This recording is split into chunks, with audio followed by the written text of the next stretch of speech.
Having boundary issues is something which can be incredibly painful and thread itself through all areas of your life. But the problem with people who have boundary issues is often they don't even realize that the pain that they're experiencing and the situations they're getting themselves into are because of those very boundary issues. So on this episode, I want to talk to you about what are the ways we can identify how boundary issues show up and what you can do about it. Hit it, Kim. Welcome to the Be a Brilliant Human podcast. You're in the right place if you're a growth-seeking being who acknowledges the challenges and delights of your humanity on the path to an ever more conscious life. If you want to feel inspired to love and accept yourself, to feel free to be and express you in all your brilliance, if you want to truly value yourself and others and feel energized and alive both at home and in the world, then sit back and take a breath as you explore and grow the brilliance of your beautiful human self with your host, the father of non-personal awareness and creator of the MPA process, Joel Young.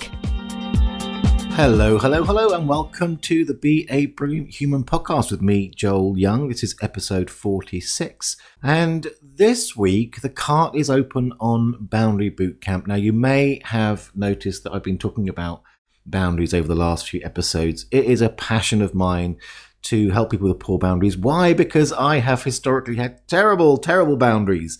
And I know the pain of it, and it took me a lot to really kind of work through how you can make that journey from really poor or unhealthy boundaries and the suffering of that to a place where I'm very strong and clear on my boundaries and able to hold them even in the face of resistance. And that is what Boundary Bootcamp can bring to your life. But I also realized that, one of the things about people with poor boundaries is that they don't necessarily recognize that things are a boundary issue, and certainly how to identify that, and also then, of course, what to do about it. So I wanted to do this episode today. And of course, I'm going to encourage you to come and join me in Boundary Bootcamp. If it's something that's in your life in a way which causes you suffering, and if you do have poor boundaries, you're going to be suffering. It's part of the deal, my friend. So if you want to check out Boundary Bootcamp, you can go to the npaacademy.com/boundary-bootcamp. And that NPA in there, just to be clear, is November Papa Alpha for NPA. So the npaacademy.com/boundary-bootcamp. And if you're new here, I love that you've come here, and I hope that this episode and all the episodes, got a back catalogue of this one plus 45 previous episodes, brings a lot of value into your life. If you enjoy this episode, please tell someone about it. Make sure you hit that subscribe button. And if you're back for more, I love you so much for returning and spending this time with me. So for this week's episode, I've also prepared a sheet for you, a free downloadable kind of a cheat sheet really, which got a list of all the different internal and external situational red flags to help you identify if you have boundary issues. You can go and get hold of that. You need to go to the show notes, which will be at www.beabrillianthuman.com/46. That's www.beabrillianthuman.com/46. Just need to click the button that will be there. Give me your email so I know where to send it, and I'll send it straight to you. So if you like, because in a sense I'm kind of going through that list, you can, if you're in a safe place, then you can go ahead and do that now. Pause this, go download it and have it in front of you.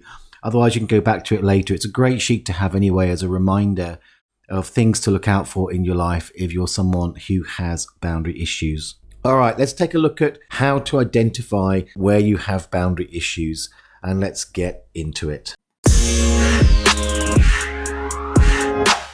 So we're going to talk a little bit about what are some of the internal indicators, and then I'm going to talk to you a little bit about some inspiring ideas of situational stuff, circumstances that may also be indicators of where you have boundary issues. We're also going to talk a little bit about crossing your own boundaries, which I think is really fundamental as part of the whole equation. So what are some of the internal red flags that you might be experiencing? So it may be that you're feeling burdened from a sense of obligation. I mean, obligation in general is a word which implies not doing what feels true to you, which is distinct from doing it wholeheartedly. And the clue here is burdened. So perhaps you're acting on a fear of missing out, not wanting to hurt someone's feelings, or any other place that does not feed our authentic selves. I think that's pretty clear. It could show up internally as chronic moods. So this is especially low-grade forms of anger, fear, or sadness. For example, you might feel like a tiny bit annoyed most of the time. So I want to talk a bit about this. It's a chronic sense, so chronic versus acute. So chronic basically means continuous low grade over time, so a chronic illness is something which is always there. Acute is more manifest, it can be more intense, but it tends to pass. So a lot of these things, these internal red flags, can show up as having a chronic impact in your life. So they're never fully expressed. And why? Well, because your survival strategy is telling you that that's just way too dangerous. So that may also show up as low energy. So if you're often tired for no apparent reason, that could be a signal. And again, if you're maintaining a false sense of self, that takes a lot of internal energy and resources. So as it could show up as an incapacity to respond. So if you suffer in silence, there's kind of an internal resentment going on. You secretly feel that others don't show you respect. You're constantly a victim of situations. You might be passive aggressive. So these are the consequences of muted and disowned anger. But it's an energy that has to move, it has to leak out, so it can be very unhealthy. So it links to a sense of that victimhood, which is a form of disowned responsibility for the consequences of not standing in who you are. Maybe you often wonder who you really are. And why wouldn't you? After all, you've been living a false version of yourself, and you might have no sense of self. Perhaps it shows up as anxiety or guilt or low self-esteem, a sense I don't matter. And these are all feeling or experiential states that are symptomatic of poor boundaries. Another red flag is that your secret fear is of being rejected or abandoned. So this is pretty core in most situations, although we'll be getting into how fears show up for you specifically. But also bear in mind with this one that sometimes we keep things secret from ourselves. So that's part of the awakening, getting self-aware process. Some pretty core red flags could be lack of self-trust, lack of self-respect, what I call the fog. So poor boundaries create a fogginess, a lack of clarity, a kind of confusing yuckiness in which violations thrive. And also those tend to bring in a sense of destroying one's own self-trust and self-respect. So again, these are all internal signals that you'll get through a sense or a feeling sort of inside yourself. So let's look at some situations. What are some situations that if you find yourself experiencing these, then those also could be the red flags to look at for where in your life you have boundary issues. So the first one is really fundamental. It's saying no when you mean yes, or yes when you mean no. This is so core. I mean, really it's the on or off. Either it feels good or it doesn't. But if you're denying that in how you're communicating with people, then it's clearly a case where there's an unhealthy or lack of boundary. Feeling guilty when you do say no. So guilt is an indicator of shame for being who you are. It's making your true feelings wrong. Acting against your integrity or values in order to please others. So I did this at the beginning of one of my previous relationships, and I can tell you it was disastrous. I mean, I have told you I've been a master of rubbish boundaries, but really the situation was that in order for us to get together, I had to violate one of my own sacred boundaries. And whether it was to please her, it was to some degree, but really just because I wanted to please myself, and my integrity, my values went out the window. I totally crossed my boundary. And the interesting thing about when you do that in a relationship, especially at the start of a relationship, you kind of set the tone. And it was disastrous. It was a lot of pain. I mean, yes, I learned a huge amount about boundaries from undergoing that experience. But in the end, I had to take my own responsibility for the points through the relationship, and certainly in the beginning, where it was about me crossing my own boundaries. So not speaking up when you have something to say, adopting another person's beliefs or ideas so you're accepted, not calling out someone who's mistreated you, or accepting physical touch or sex when you don't want it. So I recently saw a Facebook post which described one of these. This woman had been abroad and had gone for a massage, and the masseur was a male who touched her inappropriately. And she described in her post all of the mixed emotions. For a start, she didn't speak up at the time. She was filled with self-questioning. Did he really do that? All of these things that came up in her that stopped her from just going, WTF, and getting the hell out of there. And she had a lot of pain around the situation. She ended up walking out at the end, still questioning herself. Fortunately, she finally spoke to her husband and some people and got some support that she needed at the time to at least make it known.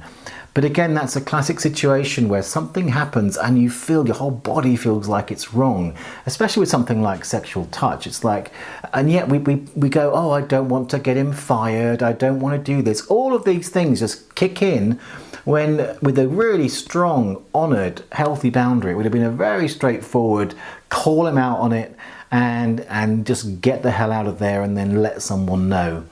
But again, that's one of those situations where I think many people experience just really putting up with things, especially in the touch arena, where it's just not okay. Which brings me to tolerating things that are not really okay with you. Now, the one I've just described is fairly acute, to use that word, but often we have, a low-grade toleration of things, which is a kind of a martyrdom. It's a sort of slow death in the name of some false nobility. Allowing yourself to be interrupted or distracted to accommodate someone else or their immediate wants or needs. I've definitely done this one. As a reformed people pleaser, I've definitely done that one. Giving too much just to be perceived as useful, becoming overly involved in someone's problems or difficulties, and perhaps you really, really hate to let other people down. So these four are all kind of forms of overgiving. So that's overgiving as distinct from wholehearted giving. And in a way, it's a function of denying your own needs, again, probably from fear or shame. And at some point, probably it becomes a habit. So it's interesting how insidious this can be, because there's a lot of societal support for this sacrificial behaviour. She worked hard and almost killed herself to look after that charity. Well, if there's a sense of working hard and sacrifice in there, there's definitely a boundary issue.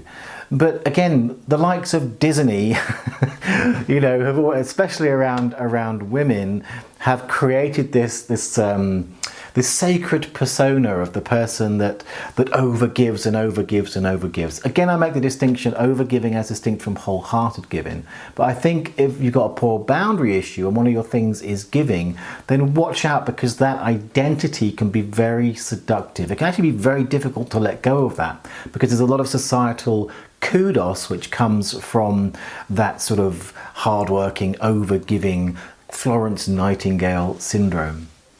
Not defining and communicating your emotional needs in relationships.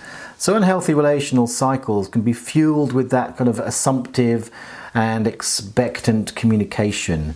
He, she should know what I want is basically an unwillingness to stand in what you want or what you need and make them responsible. And your relationships tend to be difficult or dramatic. Healthy boundaries create stability. Everyone is clear. And without those healthy boundaries, everything gets shaky, it gets wobbly. It's like building a house out of rubber and wondering why everything's shaking, why things are falling off the wall and getting broken and everyone's on edge. Your radar is off when it comes to sharing.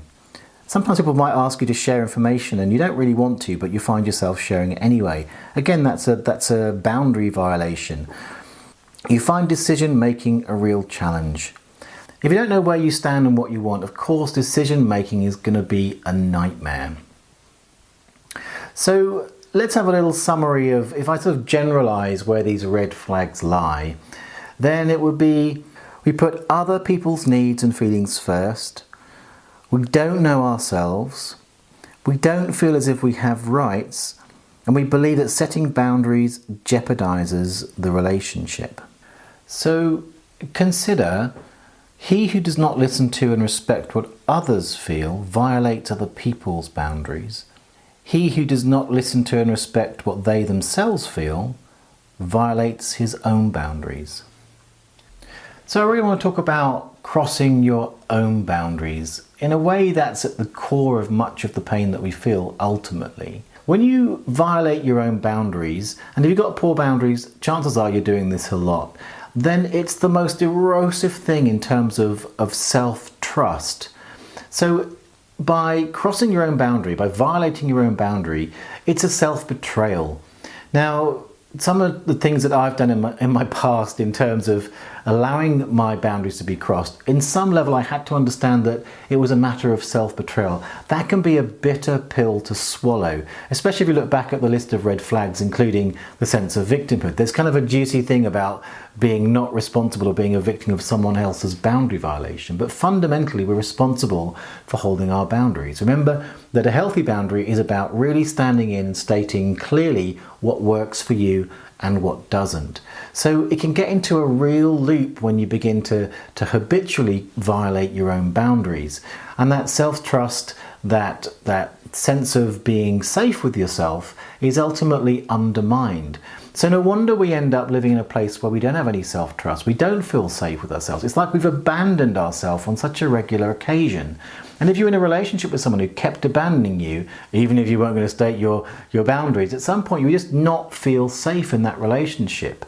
So in many ways, it's about improving the relationship with yourself, to stop abandoning you, to stop violating your own boundaries, and come into that place of safety, of integrity, of really rebuilding the trust with you. And as we've spoken about, the indicators here fundamentally are emotional. So when it comes to feelings, I'm going to use a generalized way of looking at emotions. There's basically four basic emotions. There's happy, and the happy one means everything's cool. Sad, mad, or afraid. Mad being the American version of angry. So sadness, anger, and fear are generally indicators, or can be the indicators, of when a boundary's been crossed. So if you violate your own boundary, then the chances are you're going to feel at some level anger, sadness, or fear. Sadness in particular can lead to or be a kind of a collapsed emotion, which can be an avoidance of other emotions like anger.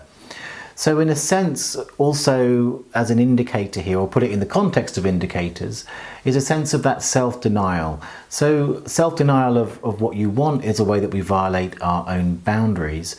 But just to be aware that the biggest denial is that you're not in denial.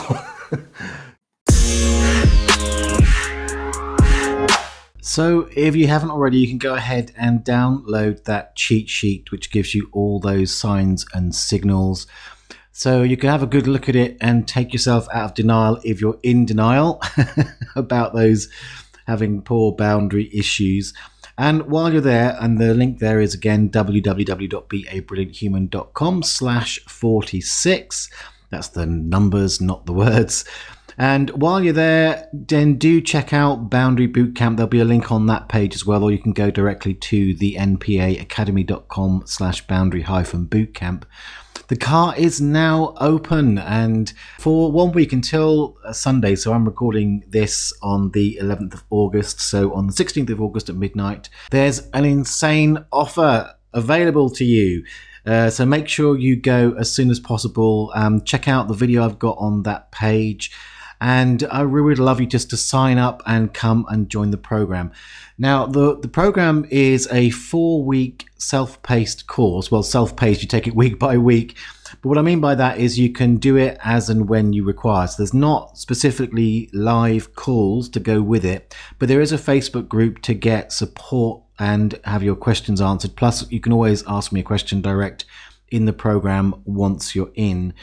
Now, through the course, you'll go through all the steps you need to do to really clear out the dross. It starts actually week 1, you get clear on where you are, which includes going through all of these signs and signals, identifying situations in your life where you're having boundary issues.